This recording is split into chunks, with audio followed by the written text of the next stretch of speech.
On se retrouve donc pour cette revue de presse de l'économie.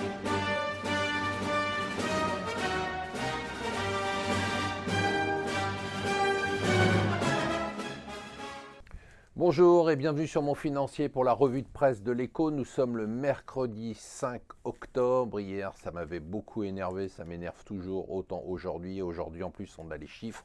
Ça va nous coûter, vous coûter, me coûter 400 millions, 500 millions d'euros pour sauver 400 emplois à Belfort, pour faire rouler des TGV sur des lignes secondaires à des vitesses normales. On est en plein, mais totalement en plein délire, c'est-à-dire que c'est tellement absurde. C'est l'État lui-même qui commande, ça passe même pas par la SNCF. Enfin bon, m'en parlez pas, ça me rend dingue. La baisse des taux, nous dit les Échos, continue sur le marché de l'immobilier. Il va quand même falloir y penser là. Il va falloir vraiment, si vous ne l'avez pas fait encore, renégocier vos taux parce qu'on pense qu'on va atteindre quand même le plus bas sur les taux d'intérêt. Ça va commencer à se calmer un peu. Pour l'instant, c'est toujours la ruée sur les rendements. Vous savez qu'avec des taux négatifs ou à zéro, dès qu'il y a quelque chose qui propose un rendement un peu supérieur, les gens se ruent dessus. Hier, c'était la dette à 50 ans de l'Italie à 2,8% qui est partie comme ça. Et pourtant, l'Italie va mal. L'économie, après toutes ces mesures d'austérité, après les réformes, l'économie replonge. On s'approche d'une crise politique. Puisqu'on attend le référendum, et si jamais le référendum ne passe pas sur la réforme constitutionnelle, ça sera une crise à l'espagnol.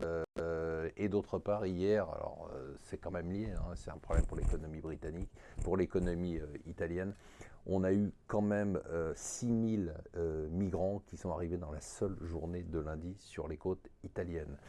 L'autre nouvelle du jour, nouvelle très importante, on parle là d'un effondrement qu'on n'avait pas connu depuis 31 ans, ça me rappelle ma jeunesse, à l'époque c'était pas la baisse du sterling qui était à la une, c'était la hausse du dollar qui avait donné les accords du Plaza. Et bien le sterling, la livre sterling, est au plus bas depuis 1985.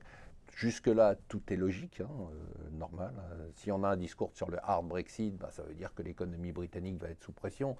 Du coup, on va probablement avoir des baisses de taux d'intérêt. Du coup, il est normal que la devise baisse. Par contre, ce qui est très étonnant, c'est que la bourse anglaise, hier, a fait un record historique en séance. Alors bon, j'avoue que effectivement, 70% des revenus des entreprises, des 100 entreprises de l'indice FTSE, sont en dehors de la Grande-Bretagne. C'est vrai que la baisse du sterling est bonne pour les exportateurs. C'est vrai aussi que la baisse des taux est bonne pour la bourse. Mais quand même, qui dit hard Brexit dit quand même pas une bonne nouvelle pour l'économie britannique.